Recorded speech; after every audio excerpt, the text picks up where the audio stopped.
விசாரணை ஆரம்ப கட்டத்தில் உள்ள நிலையில் அரசு அனுமதியின்றி செய்தியாளர் சந்திப்பை நடத்தி அந்த முக்கிய தகவல்களை பகிர்ந்து குறித்து காவல் ஆணையருக்கு எதிராக சட்டப்படி நடவடிக்கை எடுக்க வேண்டும் என சென்னை உயர்நீதிமன்றம் உத்தரவிட்டிருக்கிறது.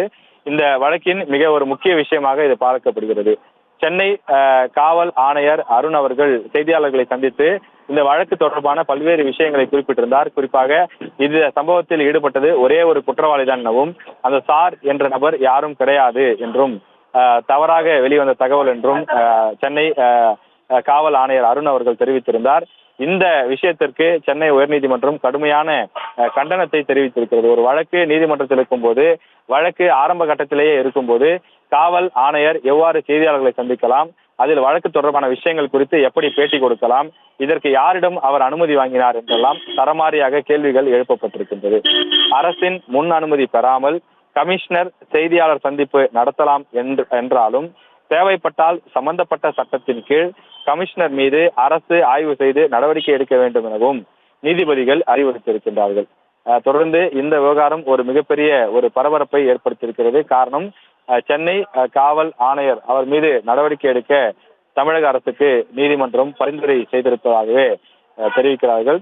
அரசினுடைய அந்த முன் அனுமதி பெறாமல் கமிஷனர் செய்தியாளர் சந்திப்பு நடத்தியிருப்பதாக வெளிவந்த தகவலுக்கு நீதிமன்றம் தற்போது எதிர்ப்பையும் கண்டனத்தையும் பதிவு செய்திருக்கின்றது.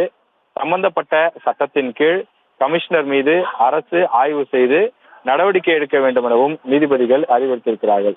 நீதிமன்றத்தினுடைய இந்த கடும் கோபத்திற்கு காரணம், சென்னை காவல் ஆணையர் அருண் அவர்கள் செய்தியாளர் சந்திப்பை நடத்திய போது அதில் பல்வேறு விஷயங்களை குறிப்பிட்டு பேசியிருந்தார். இந்த வழக்கு ஒரு சென்சிட்டிவான ஒரு வழக்கு. இந்த வழக்கு ஆரம்ப கட்டத்தில் தான் இருக்கிறது. முதற்கட்ட விசாரணையில் இருக்கும் போதே ஒரு காவல் ஆணையர் இதுதான் முடிவு என்ற வகையிலே அவர் பேசிய அந்த பேச்சுக்கள் என்பது ஏற்றுக்கொள்ள முடியாத ஒன்று. அவர் ஒரு தீர்ப்பு கொடுப்பது போல அவர் ஒரு குற்றவாளி தான் என்றெல்லாம் பேசிய அந்த பேச்சுக்கள் நீதிமன்றத்தால் ஏற்றுக்கொள்ள முடியாது எனவும் நீதிபதிகள் ஏற்கனவே தெரிவித்திருந்தார்கள். இந்த நிலையிலே அதனை சுட்டிக்காட்டி சென்னை காவல் ஆணையருக்கு எதிராக தற்போது பல்வேறு விஷயங்கள் நீதிபதிகளால் தெரிவிக்கப்பட்டு வருகிறது.